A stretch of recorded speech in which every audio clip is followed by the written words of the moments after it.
Wonderful. Welcome, Zach. Lucy is here, but she is not on video, and I'm going to pick up now. Okay, good. Just getting myself together. I have an old screen. That's cool. Oh, and I see we've got some more folks joining in. That's Ed and Mike. Fantastic. Yep. Did you just start?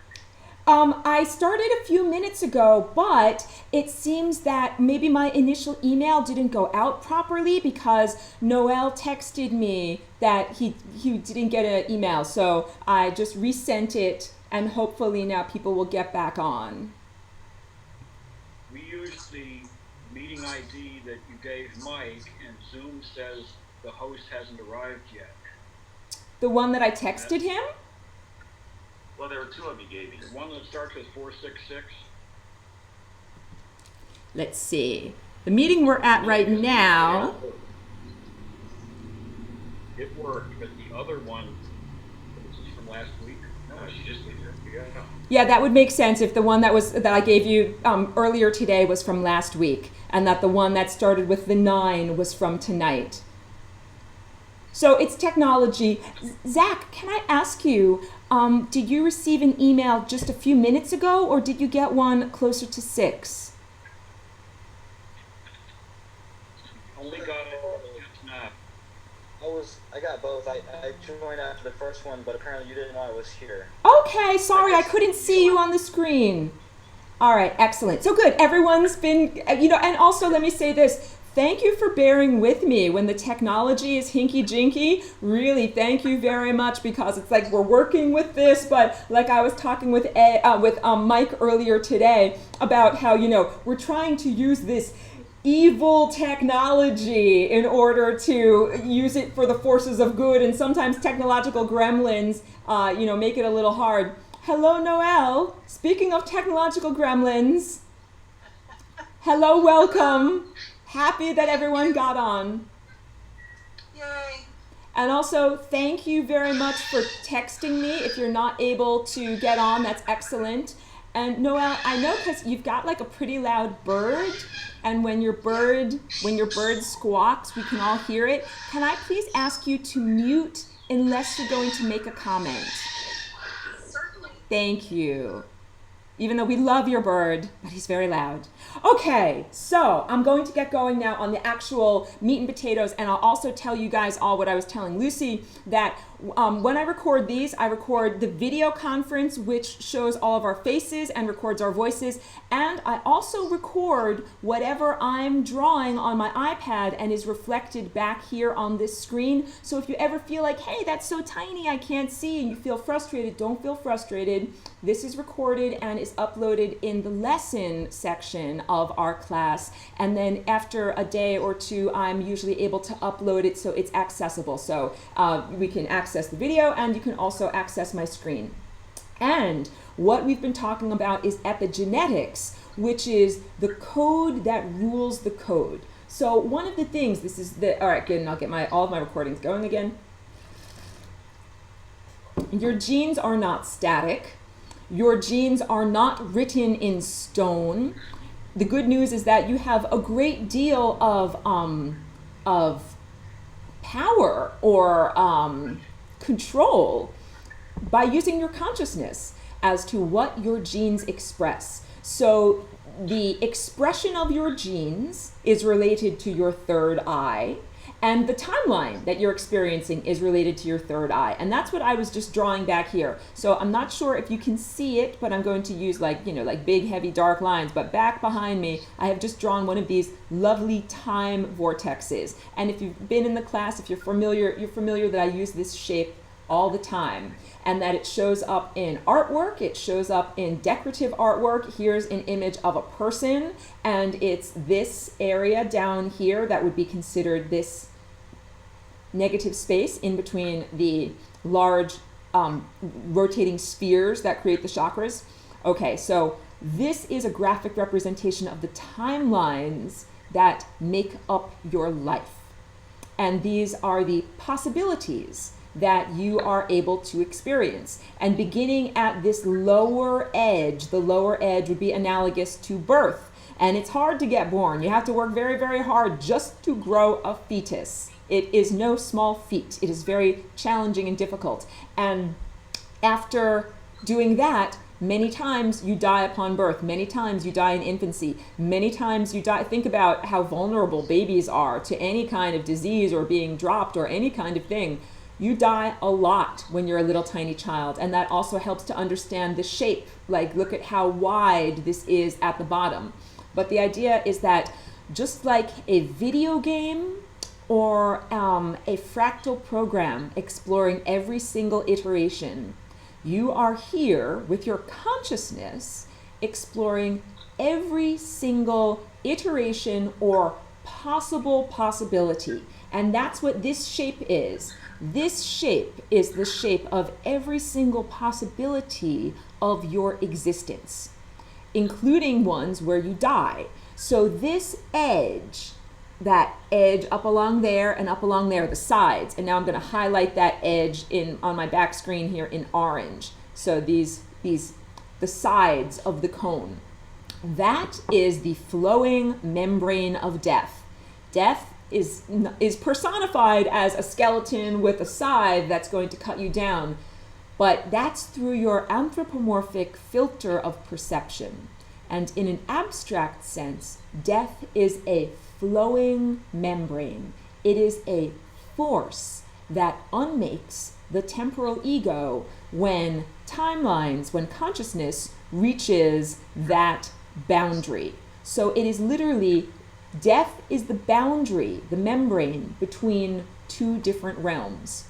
This, you're familiar from my class, you've been here before, you know what this is. I was even having a dream that I was carrying this sculpture around and using it to gesture and talk to people. This is the negative space of this sculpture. So the flowing membrane of death on this sculpture is this shape right here. That. And so if you are in this realm down here where my finger is, you can't get into the orange area. There's a membrane there that prevents you. These are literally two different realms, two different places. And the determining factor of what determines which timeline you're on has everything to do with your mind, your consciousness, and your belief system, the structure of your belief system. So now let's get a little bit away from what I've recorded and you've already listened on lesson 3. Let's talk a little bit about what ascended mastery is, because I need to use a different color so you can really see. Let's use, how about red? Red should be able to show up on there. I'm now drawing, going up and down this time vortex, big fat red line. This right here. That central timeline would be the timeline that would be analogous to becoming an ascended master. And when we use that term, it's not meant to be like, oh, ascended master, like rock star. It's meant to describe a person who has done something, like a person who finished a marathon. Well, if you have made it on that timeline up to this wormhole, which is the way that you exit reality. Remember I said you can't get from this negative space into there? Well, you can, but the way that you get in there is by getting all the way up to the top of that apparatus there, and there's a little tiny wormhole.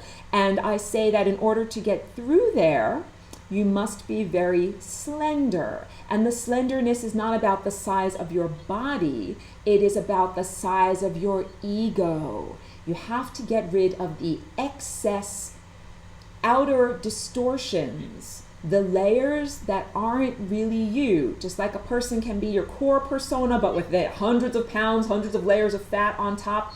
A lot of people have an ego that is comprised of many thick layers of emotional experience that's undigested from the past, or a sense of your identity and who you are. Most people have a personal history and they carry it around with them. Like, I'm so-and-so person. I grew up on this street. I had these experiences. This is who I am. And that is like carrying around a lot of ballast. If you are in a hot air balloon or if you are on a ship, these contrivances, they carry ballast so that when they need to rise higher, that's really how they control their trajectory. Your stored up emotional experiences are like your ballast. And in many ways, it keeps you at denser levels, but at a certain point, in order to go into the less dense realm, you have to shed that ballast. So that might mean letting go of your personal story, the narrative that you are constantly upholding that says, I was born here, I had these experiences, and this is who I am now. Even in terms of many people unwittingly hold on to negative experiences like, oh, I had this horrible car accident or this horrible traumatic experience or, this attack or illness or whatever it is, and then define themselves based on what that was. But really, the good news is you don't have to be limited or defined by your limitations of the past.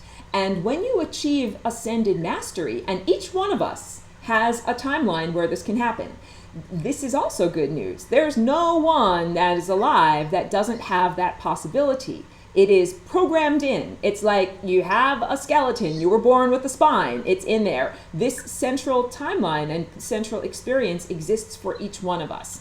And that same thing can be said for everyone, no matter how distorted they actually are. So think of the worst mass murderer you can think of. Hitler, Stalin, whomever, Charles Manson, worst person in the world, they all have an ascended master timeline. However, they're not occupying it. What they're occupying are, and now I'm going to switch to like a different color that's in contrast, they're occupying a different timeline that's over on the side. That's a distortion of who they really are. Really think about it. If Hitler's life had gone differently, if he had made different choices, if he had acted differently, he wouldn't have been remembered as one of the worst, evil, megalomaniacal mass murderers of the 20th century. He could have been an artist. He could have helped people in some way. It's such a stretch to think of that character being that different, but that potential exists within that character. So now we're talking about your timelines and we're talking about your genes, because although this is your timelines, these are set. They are like the musical score of your life.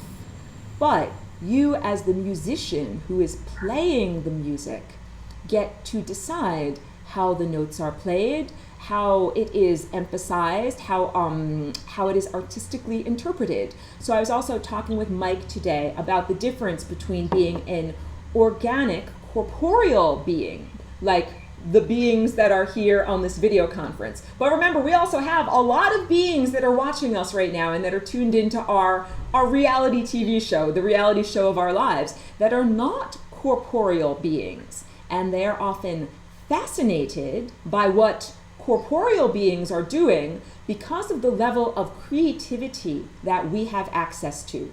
So this has to do with why I came in to the physical realm. Like, why did I come into the physical realm? Because it was not possible for me to create something new, this new dimension and the flying rainbow lasagna, without being physical, without being immersed in time.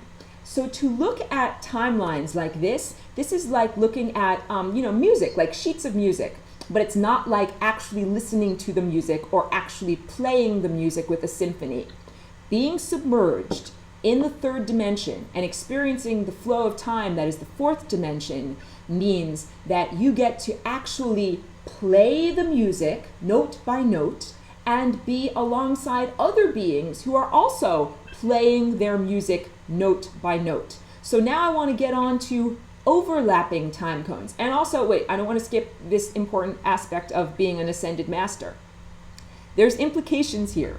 When we talk about ascended mastery and that even the worst mass murderer has an ascended master inside of them, the implication is that all ascended masters, people who have gone to the highest level and graduated from this level of density, they are responsible for, or they are beholden to, their unconscious dark side. That each one of them had a lower nature, or let's say all of this, area around the sides of the core persona where exploration took place. Maybe Hitler was exploring what it would be like to kill millions and millions of people. And that was part of his journey of refinement, but that's not the end of his journey of refinement. So now I'm going to draw another time cone overlapping with that time cone, but I'm going to draw it in a radically different color, so hopefully you can see it. How about, whatever, I'll choose like a grayish color. I don't know if it'll show up. But if I draw this time cone over here, oh good, you can see that, okay. There's this area of coincidence in the center here, and I'll point to it right around there. That's where your timelines overlap. And you can see the time cone that I just drew. Look, there's an orange central pole, like a tent pole. That's the Ascended Master pole. That central timeline does not meet up with that central timeline. And what that really implies is that a person could be on their Ascended Master timeline, and you will not be experiencing them as an Ascended Master. You would be experiencing them in this area of distortion, where they might have either died or not fulfilled their true potential, or become a totally distorted version of who they could have been. So let's also talk, this is not about judgment, this is really more about just geometric structure. All of the things that I'm showing, like when I'm saying, you know, you look like this is just saying that, I mean, I didn't invent it. I did not invent this, I merely perceive it. This is the way that your timelines are structured. And this is giving you information about the implication of this. So, okay, if you're an Ascended Master, it means you've graduated, you've reached the highest heights. You are still responsible for all of the things that the distorted aspects of you did on your journey to Ascended Mastery. So I know that I've spoken in previous classes. For some people who are tuning in, this concept might be new, but I think most people are familiar with this, the idea of negative vibration, lower entities who occupy the interstices. They literally occupy the flowing membrane along here. They're like blockages. They're like food that has been eaten by the universe and is still in the intestine and hasn't been digested yet. Because what happens when your consciousness is traveling, you're traveling up these timelines, right? And when you reach the membrane of death, when you reach that membrane, it's like a waterfall. And what it does is the action of it washes away or unmakes all of the configurations of energy that you made during your life. You know, you made all these configurations of energy, a story that holds together. I was born on this day. I rode my bike. I fell down and skinned my knee. This is my story of me. This is who I am.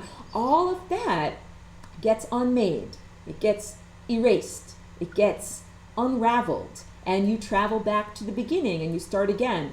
But it's not that you do not lose that, the information and the experience that you have gleaned from that experience. It stays with you. So you went through that and now you learned, okay, that didn't work, so now let's try it again. So these peripheral experiences inform your central experience. And so now I've said, okay, so there are these intestinal blockages of the universe, beings that refuse to get digested. And they've put themselves in that position intentionally because it's a position of power where they can, we're talking about the astral plane, beings who have occupied it for eons, literally. Most of them are trapped there in a sort of prison where they can't feed on pure love, light, the energy that is the pure consciousness of the universe.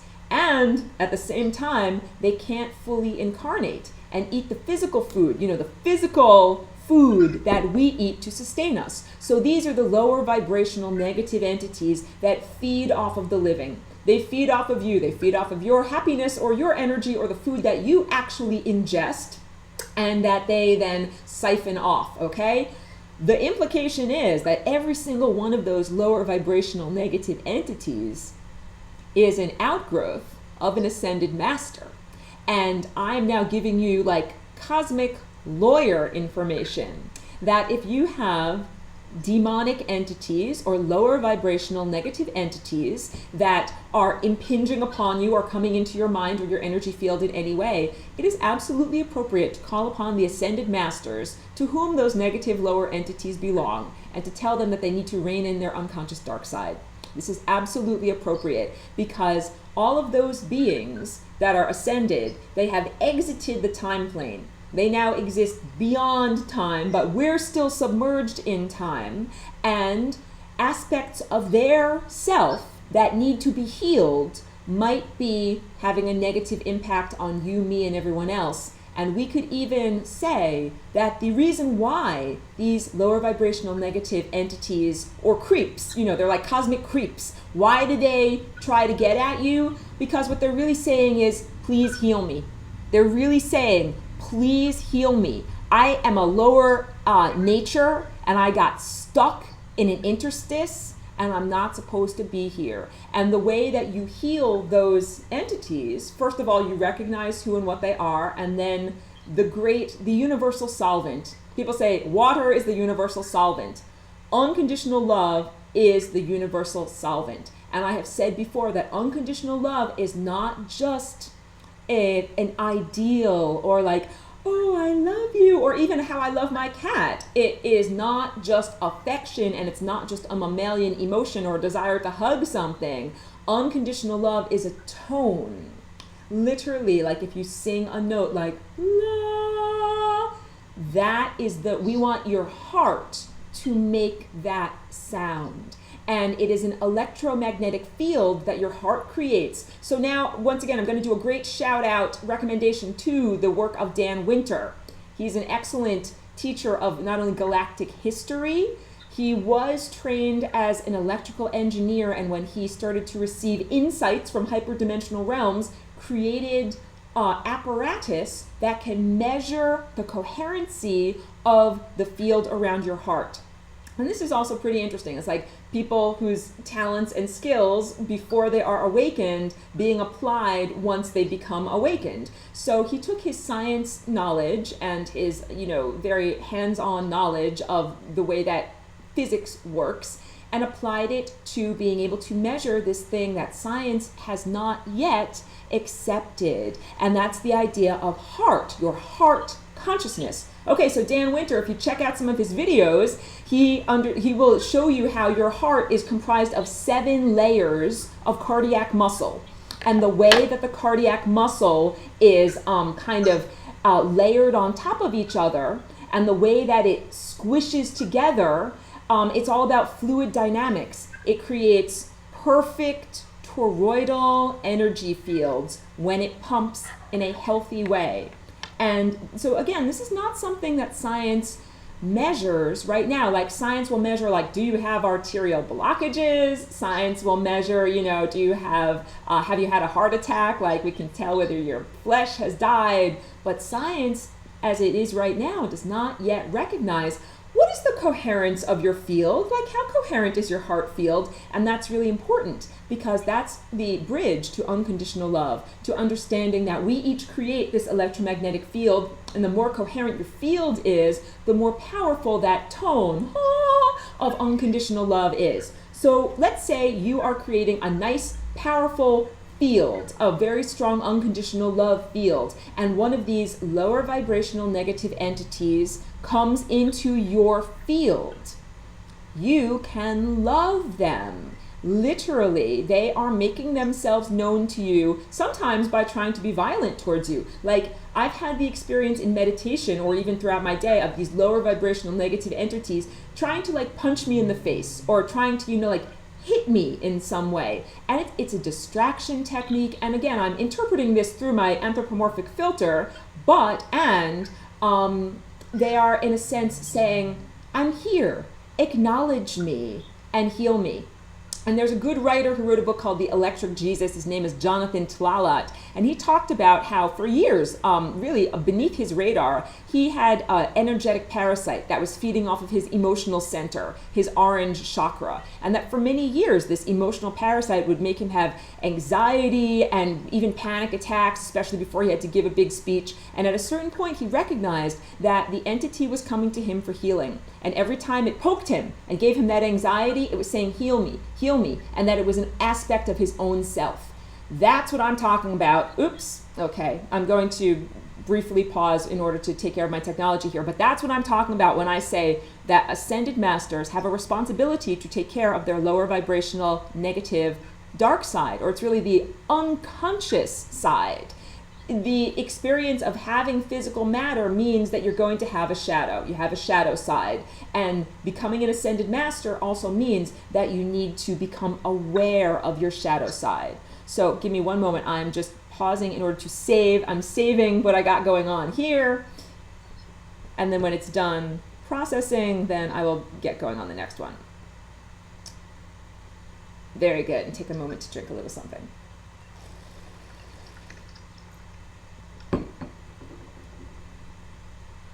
Great.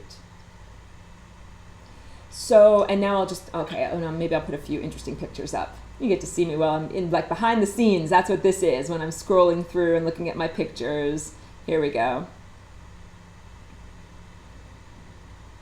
So this picture that I just put up there, this is a painting that I did actually on Yupu paper. It's kind of like a very slick watercolor paper.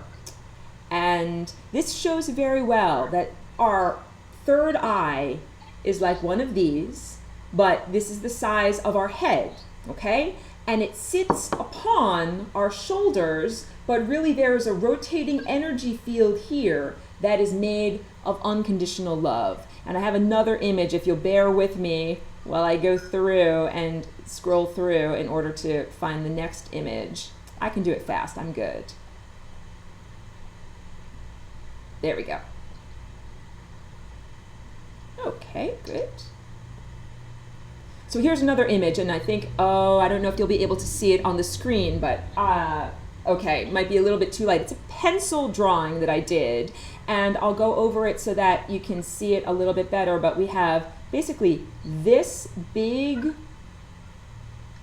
vortex shape, and then we have a human head in the middle, and this area right here, this is the apparatus that is your third eye. And the key aspect of this is to see the way that these two edges of the wheels, the edges of the chakras, which are spinning wheels, are nestled within the cleft of this area right in here that I'm highlighting in orange, okay? So this drawing, this is all about unconditional love. Unconditional love, I have said before, is the prerequisite for being able to matriculate to the University of the Universe.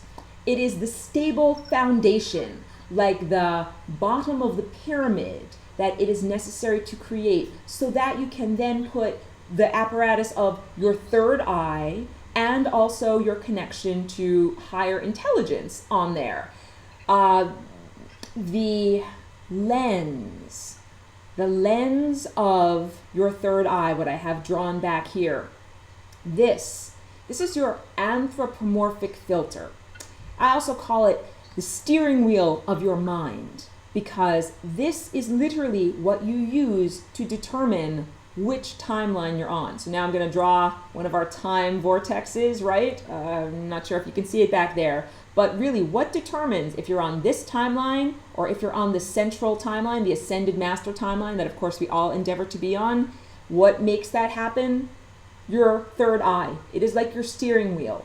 And when I've spoken about these lower vibrational negative entities, in many ways, their battle plan is a plan of distraction. Like, imagine if you are driving down the street or you're someplace where, you know, there's a lot of stimuli and it's like, look over there, look over there, look over there, look over there. That is what the experience of having a mind is like to most people. And, you know, it's been very educational for me to come here to this world and meet people and find out what their minds are like. Because through cultivating my mind, I now have control over my steering wheel. However, I have had times when I wasn't in control of my faculties, and I use that to apply to how others experience mind. So first of all, when I talk about mind, I mean your yellow chakra. The level of your human consciousness, what we define as human, and in terms of your neurology, it would be your cerebral cortex, the convoluted surface of your brain, where most conscious, rational thought occurs, even though you know, deep inside of your brain. And in this blue picture back here, I have depicted the cerebellum and the limbic system, and there's several glands at the center of your brain, including dun, dun, dun, your pineal gland, that have an impact on your consciousness. So again, we're helping science to broaden its terms and understand that consciousness resides in many areas of the brain. Human mind, the human operating system, is mostly the cerebral cortex. And I've also spoken before, and I said it, this is in lesson 3 in the recording, about how it is a hacked operating system. So that means that the structure of the human mind, as it was implanted or programmed into you at infancy, it is, first of all, not programmed into you for your convenience. No, no, no. It is programmed into you for the convenience of the programmers. So that means, like, if I were Microsoft, I would want to program it in so that I could take control of your computer at any time. I could insert whatever advertisements I want. I could turn you off at any time. And this is pretty much why people have not been in control of their steering wheels. Why are people so distracted? Why are people unable to be focused and to willingly focus on the timelines that they want? Because let's face it, if we had a choice, like if I'm drawing the time vortex again, if I had a choice about either being on the central, ascended master timeline, or, being on one of these outlier timelines where I'm going to die, I would choose the ascended master timeline. Of course, wouldn't we all? If only it were that easy. Because while you're trying to drive down the road of consciousness and experience that centralized timeline, literally there are other entities that are taking your steering wheel and trying to drive you off a cliff. If you've ever had an addiction of any kind, and I have, of course, I smoked tobacco for 4 years, as Aurora here in this body. So I got to have the experience of what it's like to have an addiction and feel your steering wheel be tugged in a different direction, If I would be like, no, I don't want to smoke tobacco, and something else would tear me away. Yellow, the level of your conscious intellect, is also the level of will. And will is a non-physical energy apparatus. Just like I talk about how your third eye is an aperture, and it reaches out, it attenuates. It's almost like a nose or a tendril that reaches forward. Well, your will is the same way.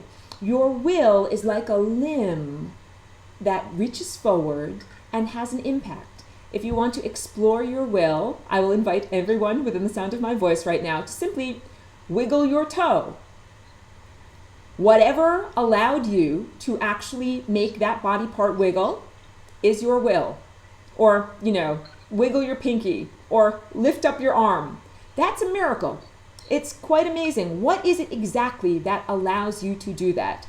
And its concurrent question, what is it that prevents you from doing that? So when people are not in control of their will, here's another good example, like having music stuck in your head. I'm sure everyone has had the experience of having an unwanted orchestra playing the stupidest song or commercial jingle in your head. It's against your will. I didn't specifically say, I want that song playing in my head. I didn't turn on the mental radio and say, let me listen to that. It got stuck in there. That's an example of your hacked operating system. It's not coincidental that marketers and advertisers take advantage of the giant holes that are in your operating system to get their messages in there. Because it's not just exterior marketers that put things in there. It's also religions giving you religious dogma and the programming, the expectation of what's going to happen to you at death. Because that is a pretty important day. That's like you're a debutante and you are at your debut and you are having your coming out party. Well, there's a lot of social and cultural programming about what's going to happen when you die and the end of the world. There's all sorts of social and cultural programming that gets snuck in through these giant gaping security holes that everyone has in their mind. Okay, now let's talk about claiming your kingdom. I am so pleased when I hear and read about the sovereignty movement. This is a political and financial movement that's in every single country at this point, that basically people are waking up to the fact that they are sovereign beings. And despite that you know that you are sovereign, governments and banks have taken your persona and done things with it against your will. Who you are has been co-opted.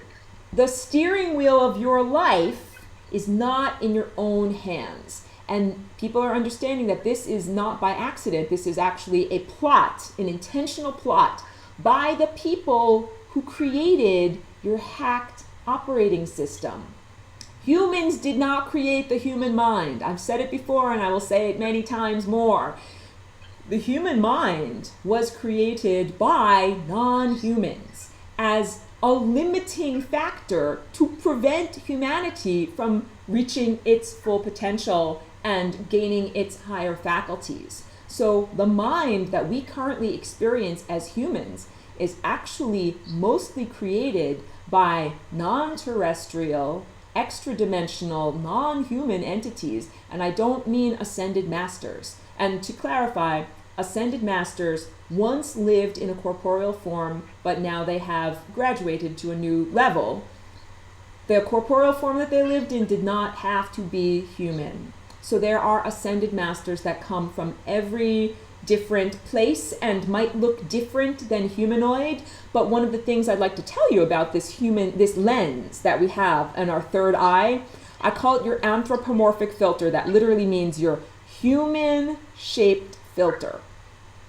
If I'm looking through my human-shaped filter at someone else and they look like me, then I say, oh, you are also human, right?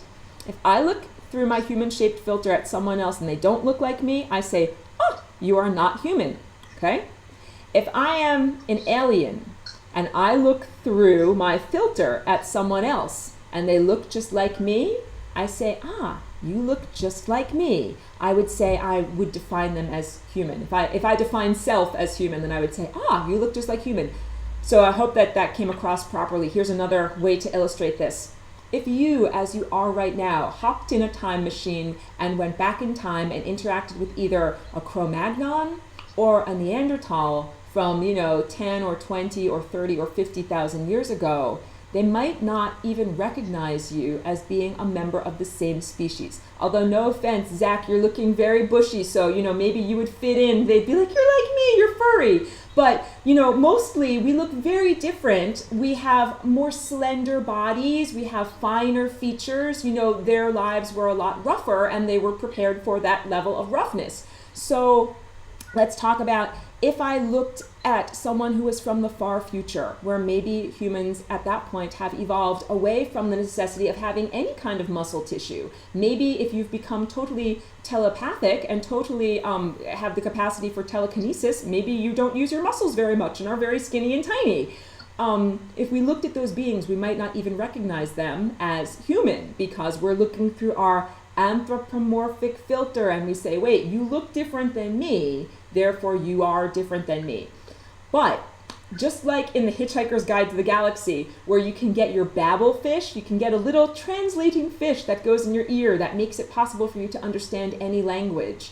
Your third eye, this lens, when it is functioning correctly, and when it is connected to your crown chakra, your guiding, connection to higher consciousness, you are able to see any consciousness as an equal. So this is a very important distinction to make, not to get caught in the distortions that come from looking at the world through an anthropomorphic filter, through looking at the world through a human lens. A lot of what we are doing now in terms of preparing Earth culture and planetary consciousness for a shift into something higher has to do with preparing people to look at something that might look physically other, but to understand that it is the same. So I've had this experience with my hyper-dimensional entity friends, dependent upon what aspect of self I am identifying with and what mindset I'm in when I look at them. Sometimes they look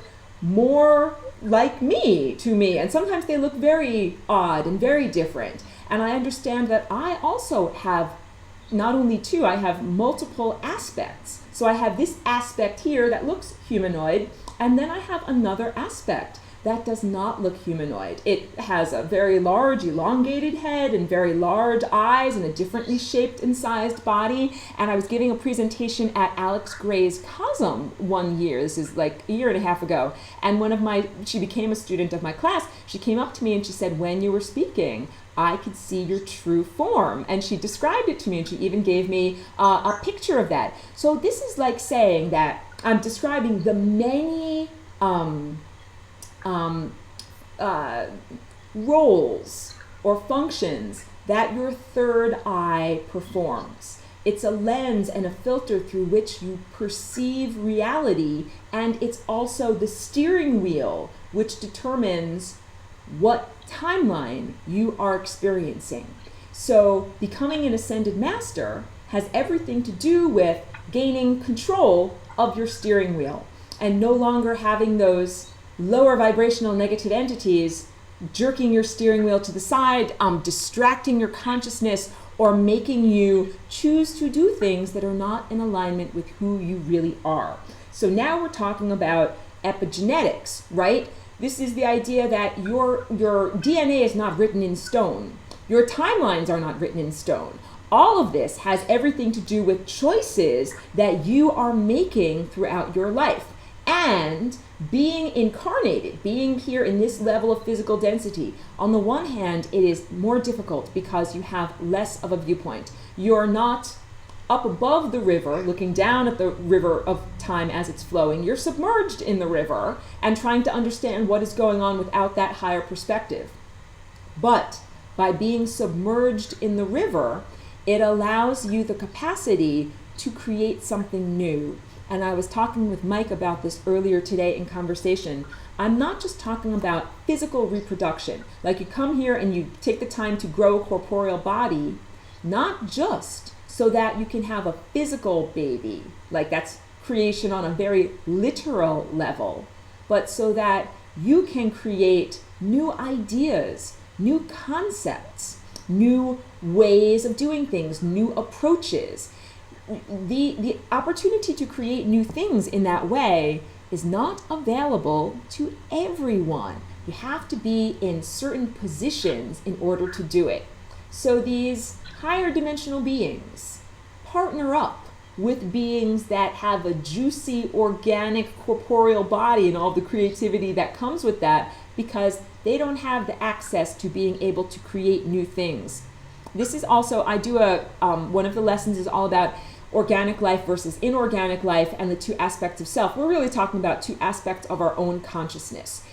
Our Our abstract self, which exists in the non-corporeal realm, is still our self. That's like saying that's my left hand. And then there is my right hand, which is my corporeal self that exists in this realm. So my non-corporeal self, that's my chakras. Literally, this chakra on your body is a non-corporeal entity. We're getting somewhere now. All of the chakras on your body are non-corporeal entities. They're all ascended masters. And then sometimes, like this person who wrote The Electric Jesus, you might find that there's some unwanted stowaways that are also riding along on your chakras, and that they're, instead of the chakras being in alignment, causing the chakras to be tilted off to the side. Just like ballast, emotional ballast that causes a boat to be rocked over to one side, or that makes a hot air balloon not be able to rise as high. And these beings that act as emotional ballast, they are like trying to feed off of, I'm just laughing because I see your cat is supervising and wants to be a part of the video conference, and mine usually does too, so that's really sweet. We have a whole thing also about animal mind. We talk a lot about the human mind, but animals have their own specific mind, and they're very beautiful, so we can talk about that on another lecture too. But the whole idea that there are these beings that are hitchhikers that have gotten on your chakras, that are part of your non-corporeal energy centers against your will. And that now, I was talking about the sovereignty movement, humans are exerting their will, or our will. Sometimes I'm not sure how to say it, but earthlings are exerting our will. So there's a political movement towards self-sovereignty, and a lot of people, what they do is they have themselves, it has to do with paperwork mostly, because a lot of the ways in which your identity and sense of self was co-opted has to do with paperwork, right? The story of who you are, and your birth certificate, and your social security card, and your bank accounts. So people are, humans are pushing the envelope and trying to redefine themselves in terms of the social structure, which up until this point, the social structure was not created by humans. This is another thing that has to be understood. Just like the human mind was not created by humans, the social structure here and the economic structure was not created by humans.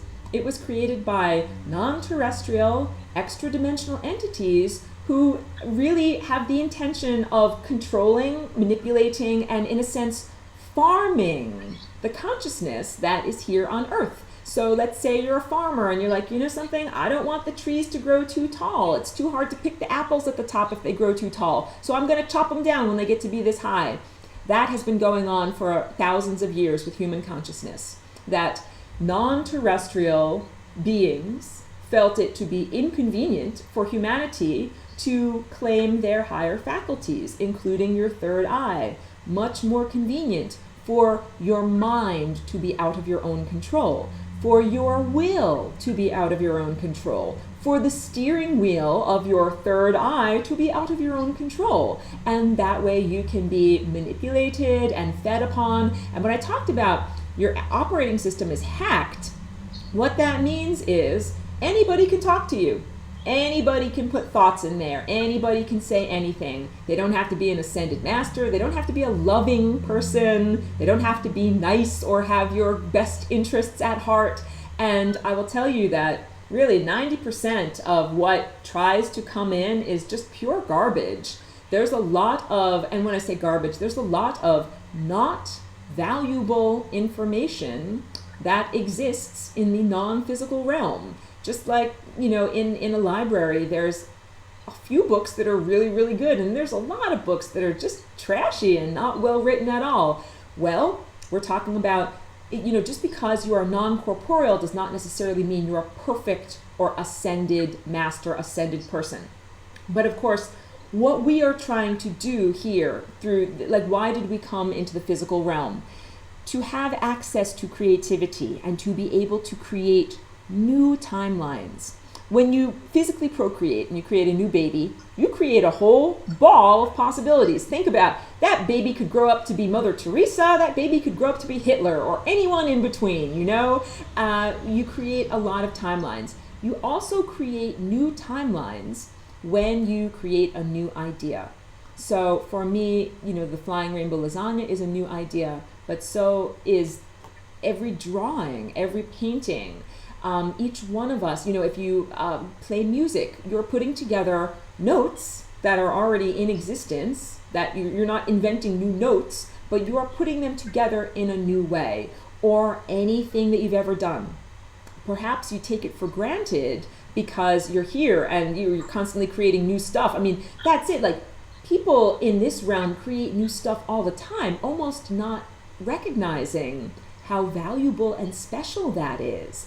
Because when you exist in the hyperspace realm, when you exit this reality through the wormhole and you are in a hyperspace realm, you're no longer in a position to create new threads in the time tapestry. That you can certainly observe what's going on and have a great impact on the interactions of these different levels of reality, but really it takes being submerged at this level of density to really create something new. So that's why I came into this level of density. If I could have accomplished everything that I needed to accomplish without having a body, I would have done it in that way. In order to create the Flying Rainbow Lasagna, in order to create something new, I had to be physical or be in the physical realm. And the process of creating the Flying Rainbow Lasagna happened like during an overlap time. So it was like I was not in the physical realm, but I was in the physical realm. There's a lot of cosmic lawyering we could do, but I'm using it as an example that really, and also an empowerment. So part of the sovereignty movement is empowerment of each individual human. that instead of being defined by your government and bought and sold as commodities in a huge world bank, that you are claiming and saying, I am a country of one. I am in charge of who I am, and I get to define who I am, and I get to say who I am and who I'm not.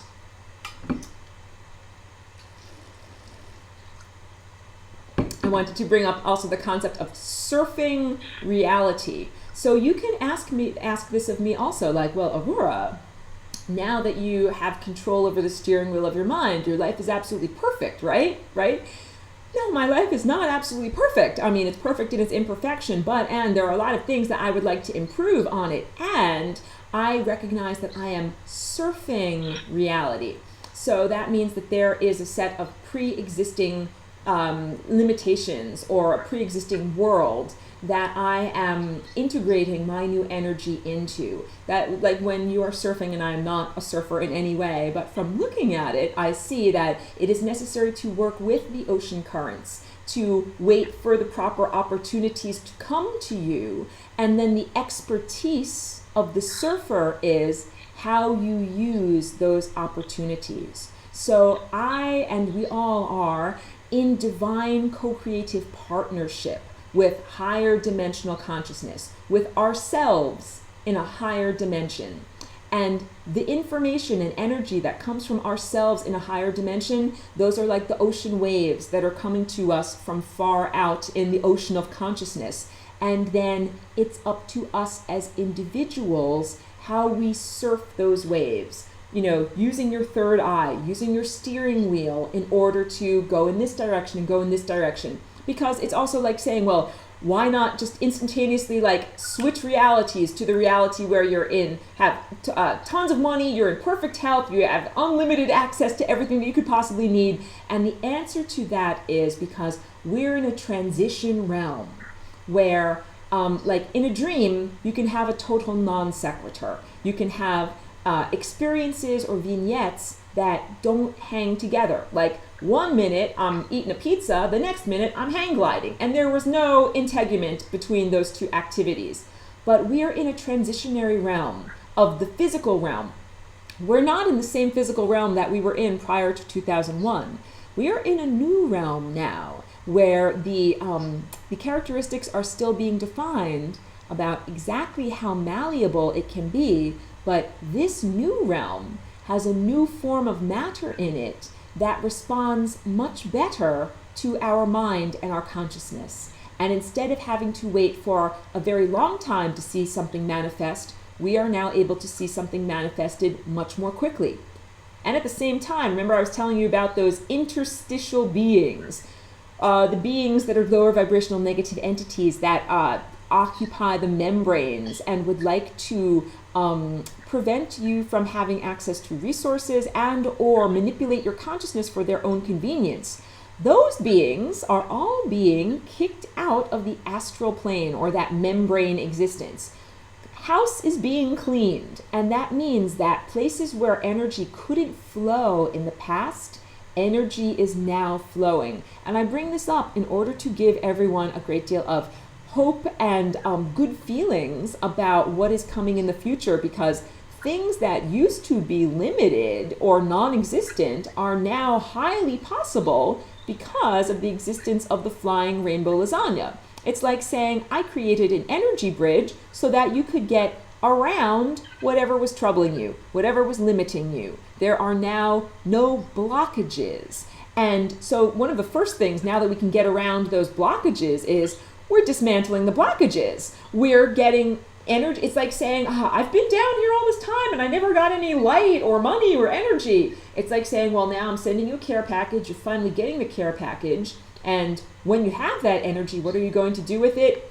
Dismantle the blockage. So a lot of people are doing this in their internal body system and also in society, because it's all microcosm and macrocosm. So the sovereignty movement in the macrocosm of human society is all about removing those blockages. And the blockages in society have been the huge international banks, the system of finances that creates a kind of financial slavery through exponential interest accruing. You understand? It's not by accident that you get a credit card and it's at 6% and then you miss your payments and it goes up to 12% and then at a certain point you're so much in the hole you can't get out of the hole. That's not by accident. These things were created intentionally. And that cycle of debt happens on an international level also, and all of that was set up really as a system of control, as a system of abuse. And so as we are getting rid of the non-corporeal entities that have been feeding off of everyone's chakras,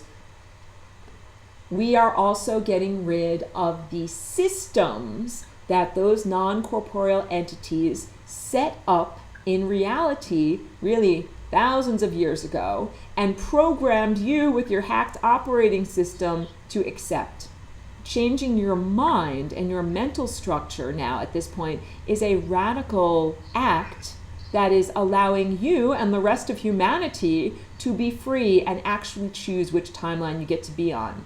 So I'm completing the recording of the Educreations lesson and would love to open, here we go, would love to open the floor to any questions. If you have any comments or questions or anything that you would like for me to go further on.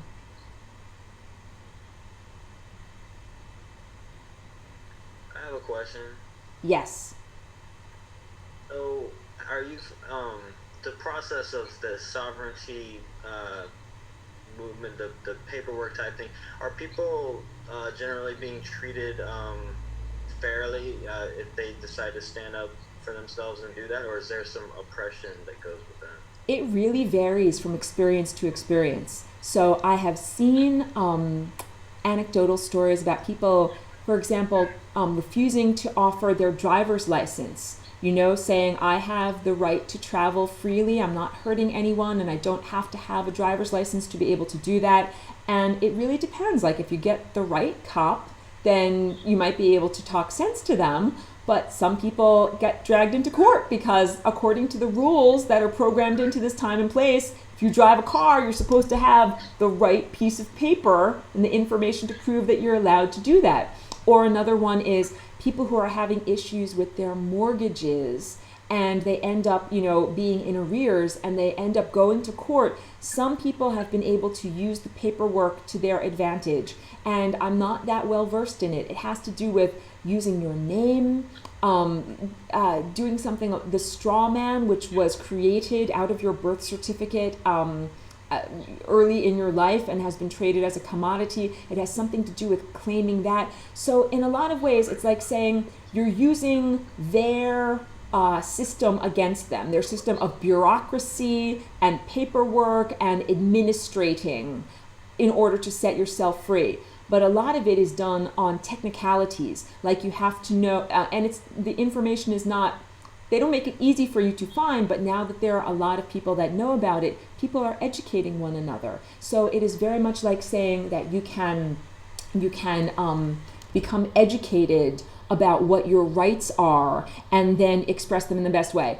I've seen, sorry, that was a long answer. Let me give a better answer. I've seen a lot of videos on YouTube recently about people challenging police procedures, like when they stop you to test for DUI. When they have like a street blocked off and they just stop every car. Well, that's unconstitutional. And I've seen some great videos of people who know their rights and they're informed, and when they get stopped, instead of just giving it up to the cop and saying, oh yeah, here's my driver's license and my registration and my stuff, and like being a good sheep, what they say is, am I legally required to answer your questions? Am I legally required to give you my identification? Or I've even seen videos of this, like people walking down the street and they get hassled by a cop and the cop asks them for their ID and they say, am I legally required to offer you my ID? And every time humans do this, I feel so happy. I feel like, yes, they're doing it, because the cops represent the implanted social structure, the implanted structure of social control that is not human. Basically, when you're a cop, you're working to oppress humanity for a bunch of non-human non-earthly, beings, that you're not working for the man, you're working for the non-man, and not for benevolent space aliens either. So I would say this: if you want to experiment with putting into practice some of these sovereignty issues, you have to be really well informed. You have to know the law and know your rights better than any cop, better than any lawyer, better than any judge. You have to be like super informed, and really, knowledge is power. So I'm not informed enough, I'm not an expert enough to tell you about this, but I'm happy to say there are a lot of people that are. Andrew Bartzis, the galactic historian, has been doing a lot with the sovereignty movement on an individual level, and has even created some personal contracts that you can use for becoming free within the system of slavery. So it's like saying, I know that I exist within a corrupt system, but I am declaring myself free, and I will now live as a free being. And there's also, so that's a good person to investigate. There's also the Ubuntu movement in South Africa, and the leader, or whatever, a sensible leader of that party, Michael Tellinger.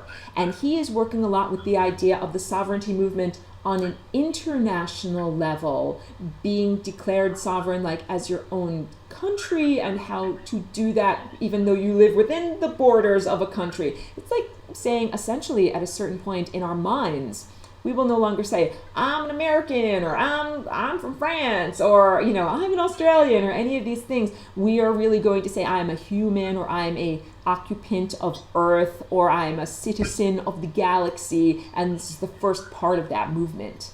She uses incredibly hair. Look, she's not using carpet, she's using the damn chair. She doesn't very often. Okay, so there's a chat down here that says, I've been getting, so I'm going to read this chat that says, I've been getting the message that Earth is the last planet in our universe that is yet to ascend. Concurrently, I have also been told that this is the last incarnation for all humans. Are you familiar with this? Okay, excellent questions. I will tell you this. Yes, we exist in a solar system where each planet is its own planetary consciousness. So like Earth is her own divine citizen and has her own ups and downs, and Jupiter has his own life and his own way of doing things. And we are like siblings, or like members of the same family, and we have been going through concurrent levels of refinery. And it's also, our solar system, we come from a troubled family. There's the asteroid belt that exists between the orbit of Mars and Jupiter. That is old family history. That's what happened to one of our family members because of an internal dispute. That planet got killed and now exists just as a realm of rubble. And the events that happened on that planet affected what happened on Mars. And what happened on Mars and what happened there affects Earth. Like, there's a reason why Mars does not have a magnetic field. Many of the planets in our solar system have magnetic fields. Jupiter has one, Earth has one, Venus does not, Mars does not, Mercury does, Saturn does. So having a magnetic field is like saying your planet is alive. Mars and Venus suffered horrible tragedies that harmed their magnetic field. All of that is the backstory, our family history of this little section of the galaxy. And why do we have drama? Why do we have these interactions? Like if you have a bad thing happen to you, why does it happen? So that you can grow from it. So we're talking about these negative experiences that happened on a planetary level, so that the entire solar system, which is really the consciousness of the sun, of a star, so that this star system can ascend and go higher. So yes, it is my understanding that right now, planet Earth consciousness is ascending. That really, the physical realm of Earth, like the physical body, died at least like 13 years ago, but has been going through many successive levels of death. Death is not the end. Death is not the end of your consciousness. I will tell you this from personal experience.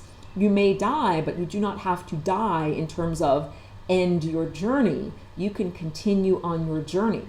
But it means that you're not beholden to the experiences of the past, or you're not defined by what you were in the past.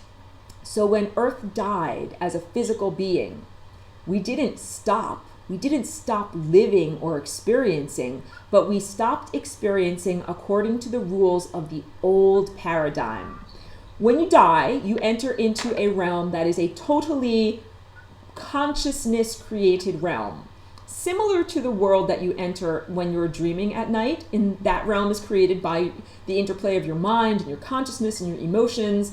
Well, when you die, when you no longer have a physical form, you also enter into a realm that is totally a creation of your interior experience, your mind, your thoughts, your emotions. Right now, we are experiencing Earth, the planet's transitionary realm, where she has died and her consciousness is moving into a new form. Who she is now and moving into the future will not be limited or defined by the limitations of who she was in the past. So this has everything to do with each one of us releasing our personal emotional ballast of whatever we might have experienced up to this moment that brought us here. Does not have to define us as we move forward. First of all, because I understand that we're on a planet we're now in a magical reality. We don't live in the old reality anymore. But the interesting thing is that not everybody got the memo. So to many people who are tied up in the old paradigm, they still think that we live in a world of limitations. Like the old economy is based on the idea of physical stuff, commodities. I have this much gold. That's all that there is. So that's going to define how much gold is worth, or this many potatoes, or this many diamonds, or this many of anything, without understanding that we now live in a realm that is not defined by the limitations of commodities, by how much there is. Because guess what?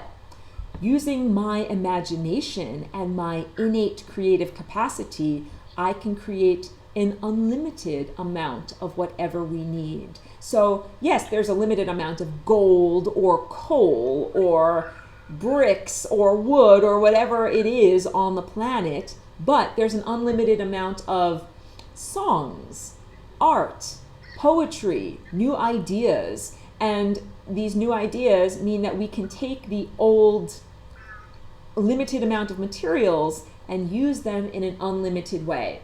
So that's just like saying, I can divide the space between where I stand and the wall an infinite number of times. This is a finite amount of space, but I can say, oh, I'm getting halfway closer. Let's divide it again by half. Halfway closer. Half again. Halfway closer. And I can keep on dividing that space, half, half, half, and never reach the wall. I can have an infinite amount of space within a finite space. And now we're talking about economy. Value is created by the exchange of energy. Value is not created by saying, I have this much gold, that's a commodity, and therefore I value it at this much. No. If you have a bunch of gold, you just have something sitting there. It is really the exchange of energy. When I say, I take this gold and I'm going to trade it to someone else for something. That action of trading or giving back and forth, that's economy. And that's like saying taking half a step towards the wall and half a step towards the wall. You can trade a limited amount of commodities in unlimited amount of times. Therefore, the economy is unlimited. But there's a lot of people that are still acting according to the old way. So they're thinking, I'm going to buy a lot of gold or silver and I'm going to hoard it and keep it all for myself. And that mentality really was programmed into humanity by beings that do not have their own innate divine connection. Think about this. If you're not connected to the divine and you can't, let's say, cellularly regenerate, you and I, we take this for granted. I scratched my finger the other day, like I got a little cut. It's better.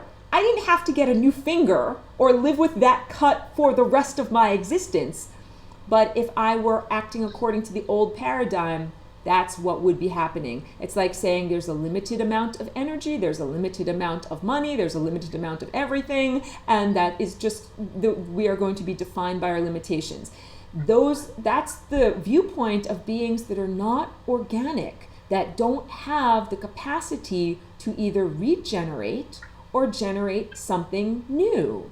And so they live in a state of fear. If I couldn't regenerate my cells, I wouldn't want to get a little tiny cut on my finger. I'd be like, no, don't cut my finger. That will be there forever. Forever. Imagine not being able to ever fix a little tiny boo-boo. There's a good movie called Death Becomes Her. It's a silly movie. But in it, these women drink an immortality flask and then they don't die. But it doesn't mean that their bodies can't be injured. So they get these grotesque injuries, but then they're still alive walking around. So, of course, that would be a nightmarish capacity. So, I know this is a very long answer, but it was a very good question. So it's like this, and okay, what happened so let me read this so that everyone can see what this says. What happened in 2001 that changed our reality? Two things happened. One of the things was the events of 9/11, because what happened on 9/11 was really, it created a tear in the fabric of space and time. Or I've talked about the time tapestry in the past, how, there's timelines that are woven together and there's layers of time fabric and it creates a time tapestry. The events of 9/11 created not tears, but let's say disturbances in the fabric of the time tapestry. And that has everything to do with the timing of me walking into this physical corporeal form, because there were disturbances or perturbations in the field of, consciousness of what I was experiencing. In 2001, essentially, these beings who have hacked your operating system and held you in a state of slavery, mental slavery, for many thousands of years, decided to make a bid for total domination. They were going to implant a mental virus, or a virus of consciousness, that would enter the third eye of humanity. And remember, your third eye, it's a chakra, and it's an entity. During this hour, I've defined your chakras as living entities that we are in partnership with. So it's like saying these negative lower vibration entities wanted to infect the entity of your third eye with a negative program through which they could control all of your third eyes. If I can control your third eye, I can control your imagination. I can control what you manifest. I can control your entire steering wheel of your entire reality. And if I can control everybody's third eye, then I can control everybody's reality. That's what they were trying to do. And the beings who were trying to do that were the same beings that destroyed the magnetosphere of Mars and did bad things that made the planet in between Mars and Jupiter get exploded.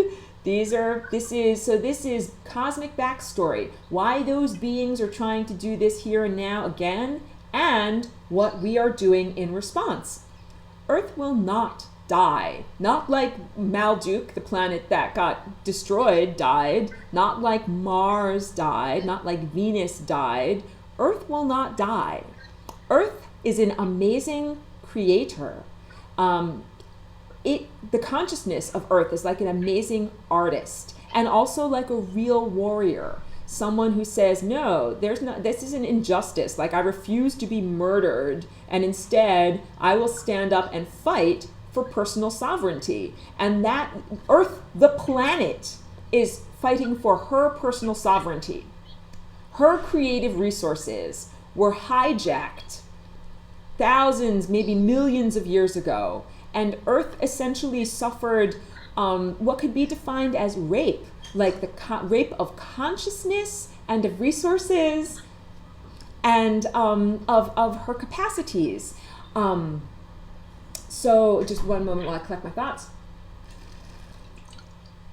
Those beings that wanted to control all of humanity and all of Earth and all of her creative capacities, they made a bid to try to do it. That was the events of 9/11. What they essentially did was, it's like a black magic spell. Black magic involves manipulating the forces of consciousness, but not necessarily using unconditional love to do so. It also involved the death of many people that were used as sacrificial victims and co-opting their will.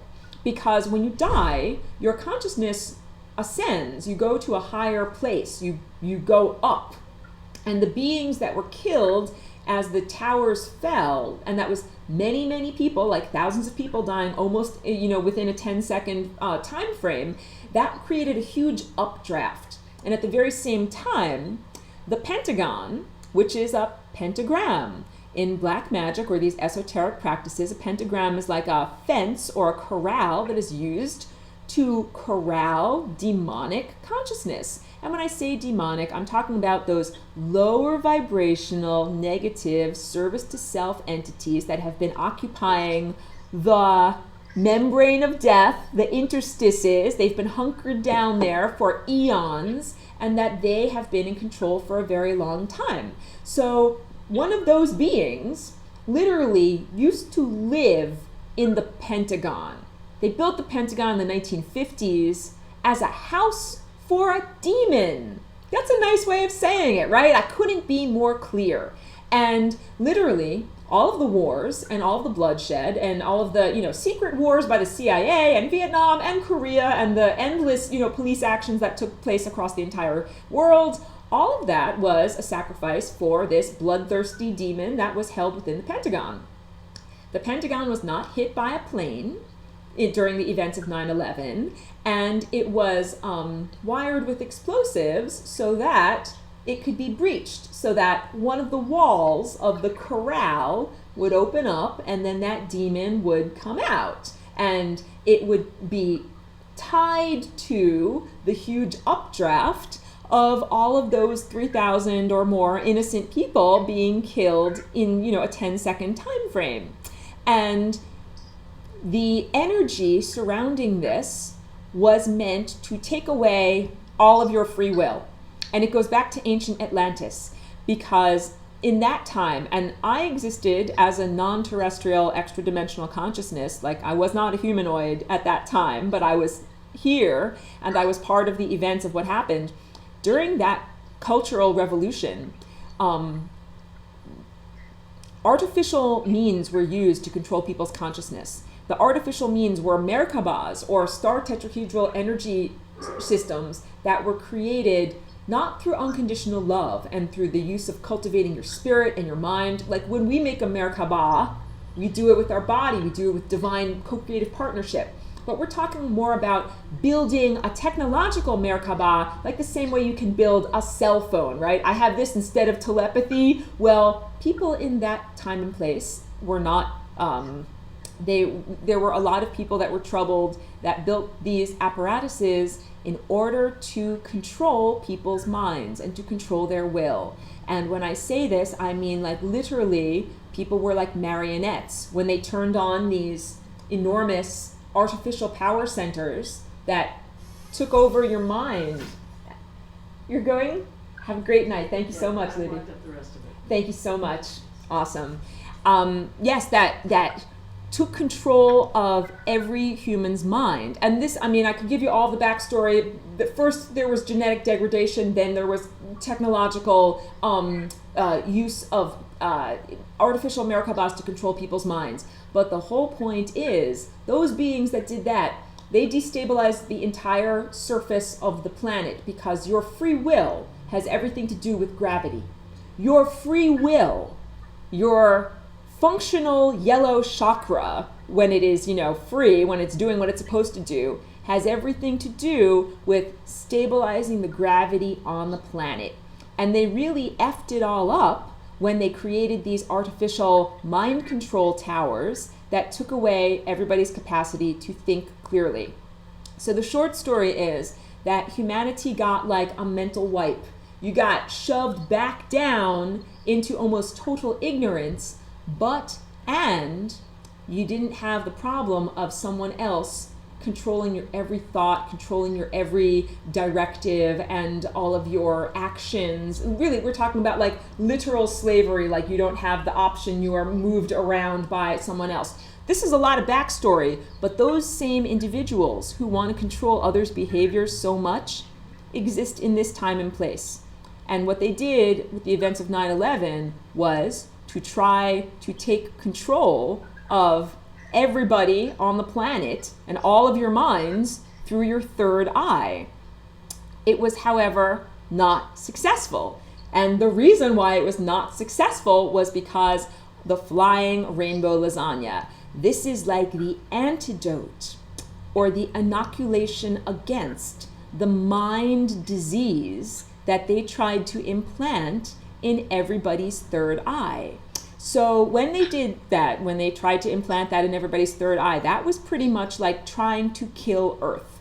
If you, and when I talk about everybody's third eye, I'm talking about Christ consciousness, not Christ the religion, not a bloody guy on a cross and all of the terribly distorted teachings that have gone on, dogma about who this person was. I'm talking about an extraterrestrial entity who is a benevolent space alien who is, interactive in all of our lives and who lives through our chakra, right?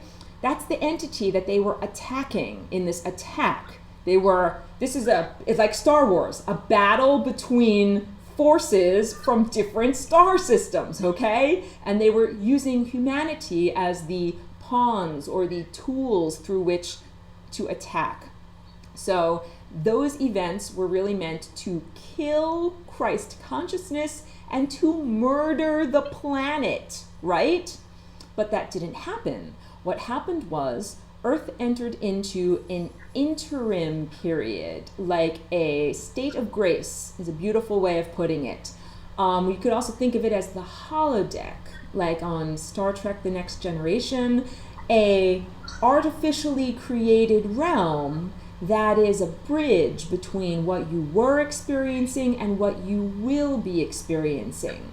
And from that artificial realm, that little bridge, came my experience of walking in, because I saw what happened. The previous occupant of this body was mentally attacked with this mind control virus, and it killed her, and I saw an opportunity to set humanity free by creating the antidote. And that was why I came into this body, and it is why I am here telling you all about this.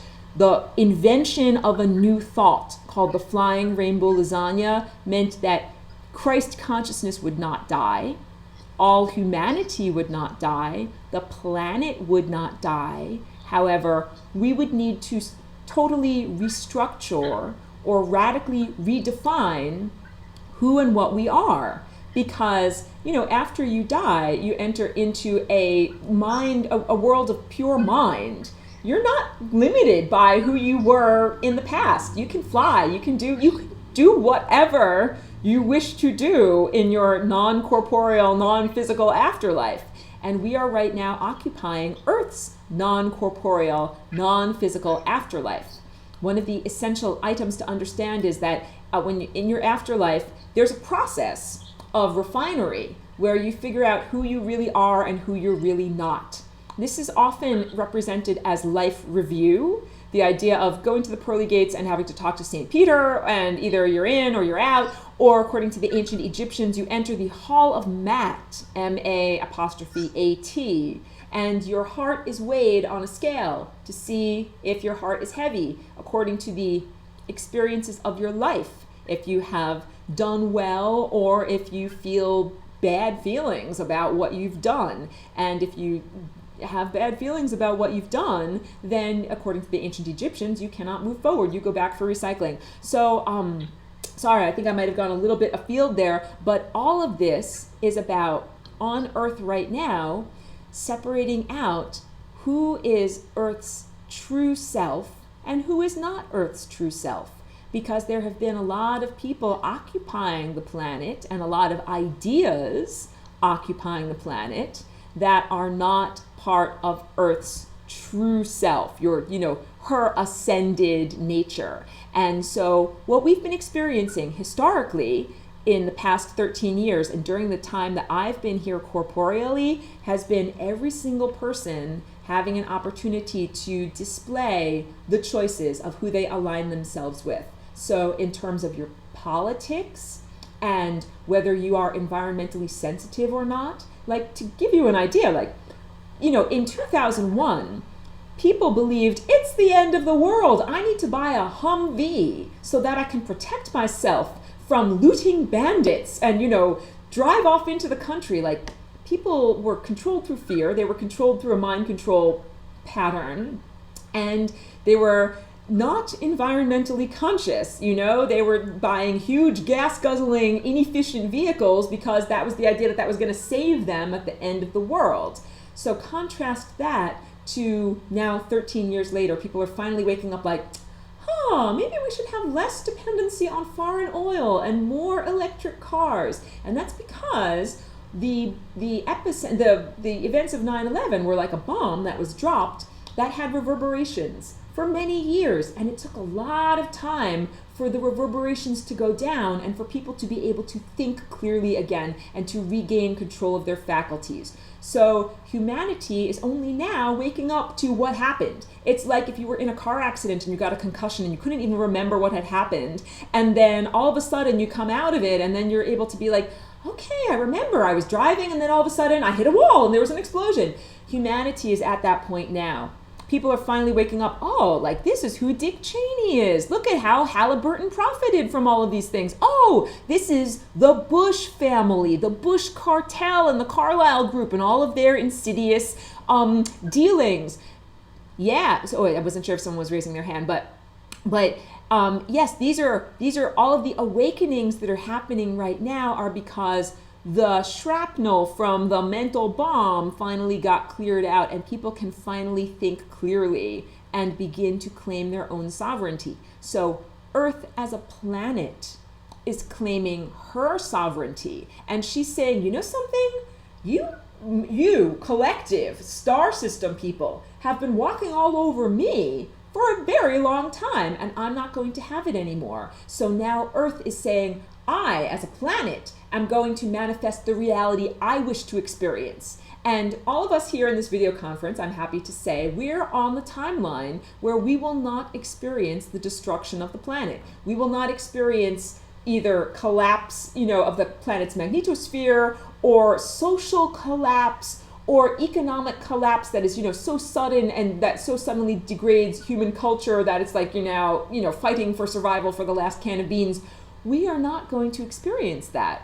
We made it past all of those nodes or timelines. We made it past those exits on the freeway, and we are now really on the express lane on the highway of consciousness towards high technology that is very clean and is in harmony with Earth and the natural world. And this is really, we are creating the heavenly realm. When you go to when you die and you go to heaven. It means that you exit the limitations of the physical realm and you enter into a realm that is not limited. You're not limited anymore. And it's also a beautiful realm because everyone who's there is loving, and everyone who's there is also living their life to their full potential. All of the ascended masters are there, right?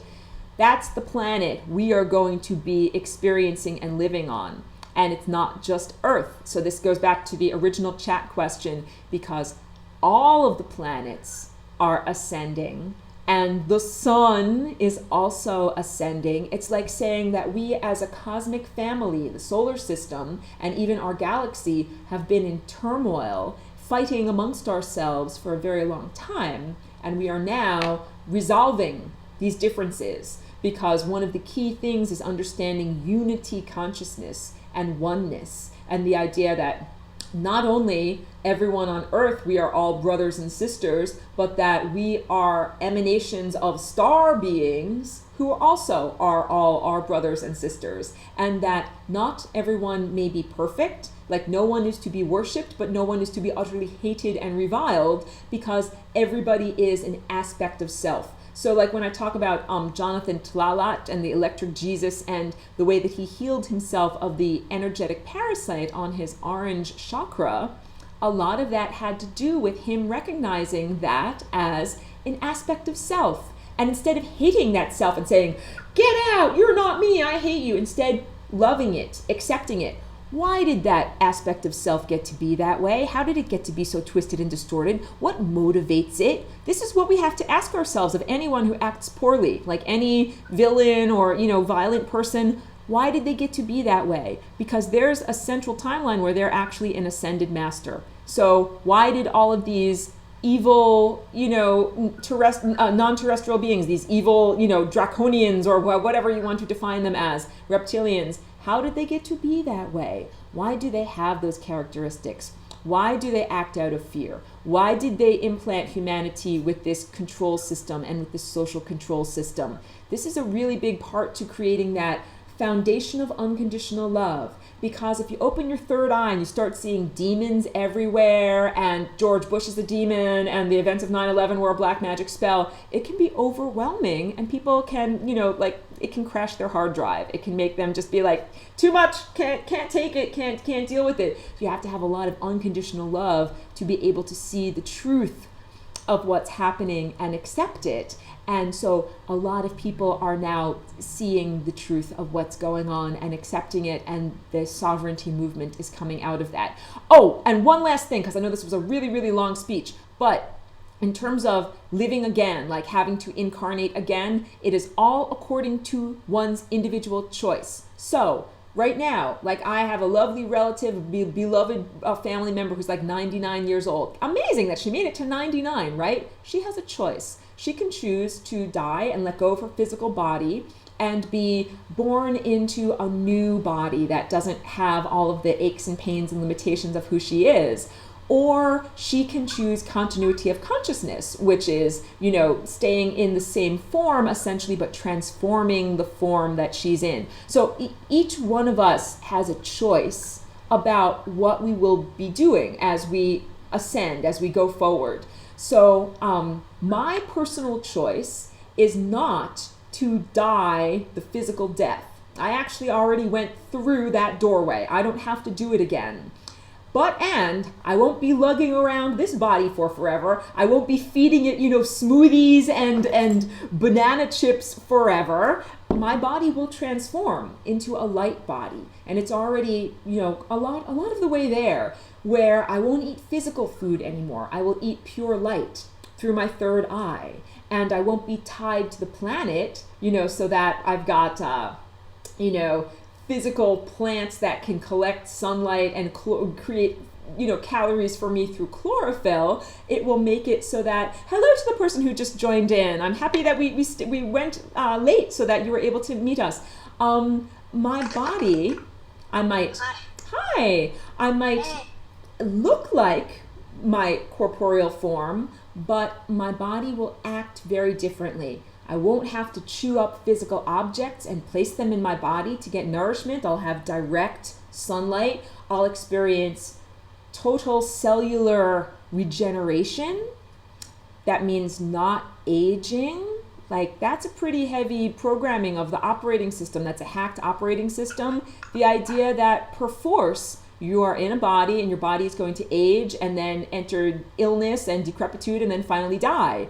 That's old paradigm stuff. That's according to the definition of earthly existence in the past. And we're now in a new realm where, through really having such a strong divine connection, we can experience cellular regeneration. So let's say this. Let's say that someone approached you and said, here is a process, a procedure that you can undergo, and it will take away any of your diseases, make it so that you don't have to age anymore, make it so that you don't have to die, and you can keep having your body and your continuity of consciousness.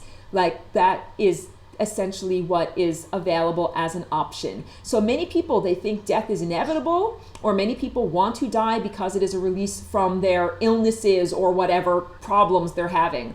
But you don't have to die unless you choose to.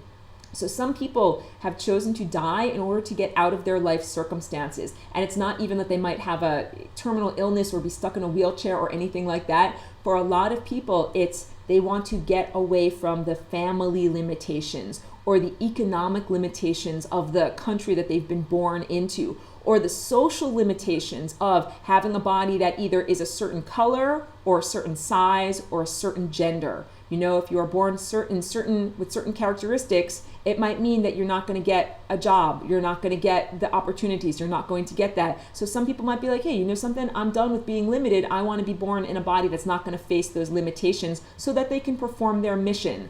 So it's really up to each one of us. And we get to, with no judgment, make this choice. And it's also why we can be with no judgment. If someone dies, it's not like, oh, that was a bad person and they didn't deserve to ascend. No, far from it. There are many good people who exist right now on the planet who died, but that's just because their present circumstances was not a large enough container for who they want to be.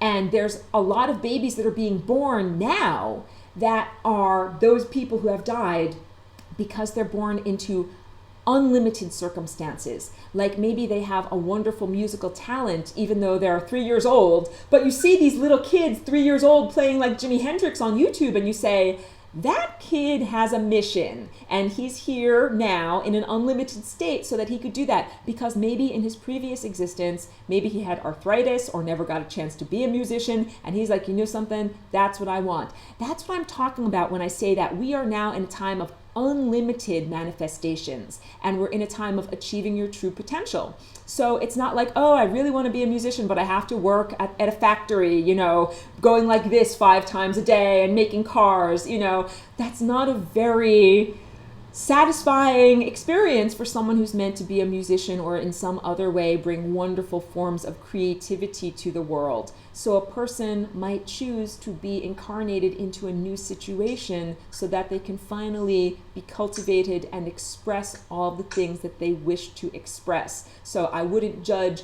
anybody who dies from this time. If your physical body dies, it means that you might be hoping to switch into a new or expanded version of who or what you can be. So I'm so sorry. I know that was a very long, tangential, etc., but thank you for listening, everyone. So I'd like to say hello to the person who joined us most recently. Hi. Hi there. What's your name? Ava. Ava, I'm sorry I didn't recognize you. Wonderful to see you. Well, that's because I cut my hair. That, it looks fantastic. Very cute. Thank you. So cool. I'm happy that we usually I end at 7, but we were doing question and answer after 7 and it ran a little late and luckily my internet connection was good this week, so I was able to stick with it. So yeah, I'm definitely open to if anyone has any questions or feedback or any other comments that I can reply to. Well, I'm really thrilled to. I got to tune in at least to at the end. I know, but I'm glad that I did, and I'm very interested in everything you have to say, and I'm in agreement with it. Wonderful. Great. Yeah, I was talking a lot earlier in class and referencing some of what's in the recorded lessons of lesson 3. So I think that I've got you on the list for watching the recorded lessons, and then also when I do these video conferences, I record the YouTube of our faces and our voices, and I also record what is projected on the screen behind me. So I'll send that out to you if you have a desire to catch up on the earlier part of our conversation tonight, and if you want to stay current with the recorded lessons. Absolutely, I love it. Wonderful, sounds really great. Well, it's 7:50, so I think that it's time for me to end. Oh, you are Noelle, the person down in their chat. You are so very welcome. Thank you for participating and asking the chat. That's the whole point. I'm so happy. Like, it's why I've gone through the effort of creating the video conferences in a way that's interactive, because I don't want it to be where I'm just the talking head and no one can, cut in and speak.